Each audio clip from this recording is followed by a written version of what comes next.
Hello guys, welcome back to our channel. তো আমি প্রথমে সবকিছু বলে দিয়েছিলাম বলতে এই যে ভিডিওটা বানাচ্ছি এটা সেকেন্ড টাইম হচ্ছে। কারণ কি, আমি ভাবছিলাম যে আমার ভিডিও অন আছে, আমি পেছন দিক থেকেই প্লাস যে ভলিউমে বাটনটা হয় ওটা প্রেস করেছি, কিন্তু তারপরে দেখি যে এটা ফটোতে আছে। ঠিক আছে, তো তোমাদেরকে যে কথাটা আজকে বলবো বলে ভিডিওটা বানাচ্ছি সেটা, আমাদের বাড়ির পাশে একজন কাকু ছিল। তার মানে সে আনফরচুনেটলি মারা যায় বলতে ইলেকট্রিশিয়ানে কাজ করতো। যারা দেখবে ইলেকট্রিশিয়ানে কাজ করে না, তাদের মধ্যে একটা মানে ইলেকট্রিক ব্যাপারটা নিয়ে একটা মানে কি বলা যায়, একটা ক্যাজুয়ালিটি হয়ে থাকে। তো যার ফলে কি হয়, কিছু মিস্টেকের ফলে ভাই মারা গেছে মানুষটা। তো মানুষটা মারা গেছে, মানুষের মানে দেখবে যাদের পরিবারে বাবা থাকে না, তাদের দেখবে একটা মানে একটা ক্রিটিক্যাল ফেজ চলে, ক্রিটিক্যাল সিচুয়েশন থাকে, যেগুলোকে সলভ করার মায়েদের পক্ষে এতটাও সম্ভব হয়ে ওঠে না। তাও এই যে ছেলেটার সম্বন্ধে বলবো, তার মা আপ্রাণ চেষ্টা করছে জিনিসগুলোকে মানে ঠিকঠাক করার, যাতে ছেলেগুলোর ভবিষ্যৎ, দুটো ছেলে আছে যেহেতু, ছেলেগুলোর ভবিষ্যৎ একটু উজ্জ্বল হয় বা কিছু হয়। যাই হোক, ওটা আজকের বিষয় না, বিষয়টা ছেলেটাকে নিয়ে। তো তার বাবা বাবা মারা যায় বললাম তো তোমাদেরকে। তো ছেলেটা কি হয়, ছেলেটা কিছুদিন আগেই, কিছুদিন না অনেক বছর বছর দুয়েক আগে একটা অ্যাপেন্ডিসাইট, জানো তো তোমরা, ওটা হয়। হওয়ার ফলে ছেলেটাকে অপারেশনও করায়, কিন্তু ছেলেটার আবার ইনফেকশন হয়ে যায়, আবার কলকাতায় নিয়ে গিয়ে অপারেশন করায়। যাই হোক, এর ফলে ছেলেটার না পেটের ওই সমস্যা চলছে, শারীরিকভাবে ভীষণভাবে ভেঙে পড়েছে ছেলেটা। ঠিক আছে, আর পুরো কাঠির মতো হয়ে গেছে ছেলেটাকে দেখতে।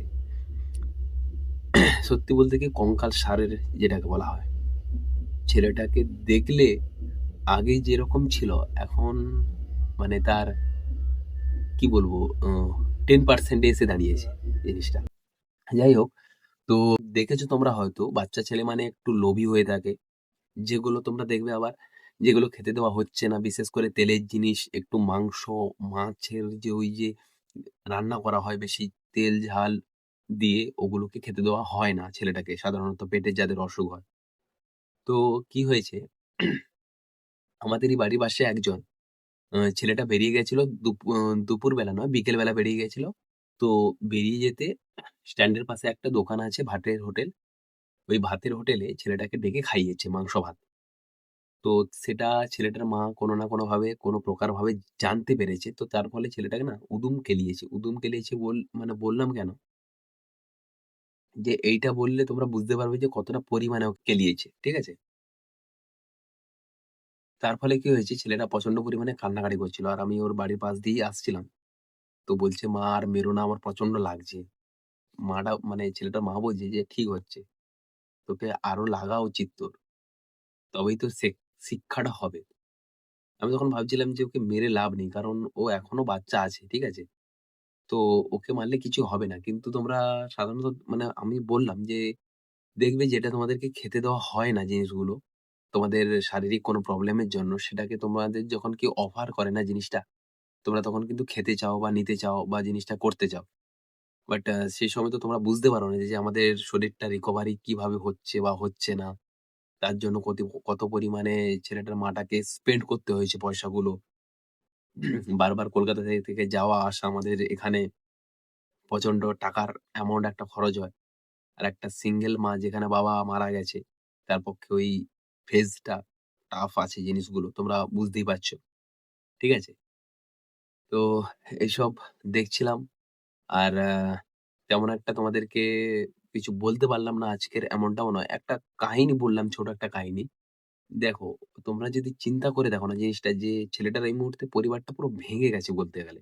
আর ছেলেগুলো কবে বড় হবে, কবে ইনকাম করবে, কবে তাদের মতো কিছু করবে, সেটা কিন্তু ভগবানই জানে। আর আমি বলব যে তাদের যেন ভালো করে দেখে ভগবান। মানে তাদের উপর যেন দৃষ্টি ফেলে।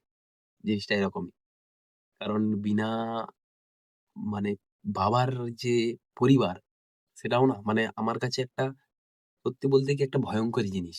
আমি জানি না, একদিন না একদিন তো সবার বাবাকে যেতেই হবে।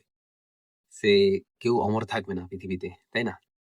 তো তার ফলে আমারও অনেক সময় ভয় করে যে যদি না থাকে আমি তখন কি করব বা কেমন ভাবে হ্যান্ডেল করব সমস্ত পরিস্থিতিগুলো। কারণ এখন সমস্ত পরিস্থিতি হোক, যেকোনো কাজ হোক, এই যে আমাদের বাড়ি হচ্ছে, সেগুলো সবকিছুই করছে কিন্তু বাবা। মিস্ত্রি থেকে শুরু করে কোথা থেকে বালি আসবে, কোথা থেকে ইট আসবে, কোথা থেকে সিমেন্ট, রড, স্টোন চিপ কোথা থেকে আসবে সবকিছুই ম্যানেজ করছি। আর আমরা শুধু ঘরে ঘুরছি। হ্যাঁ, এই একটু আধটু হেল্প করে দিচ্ছি।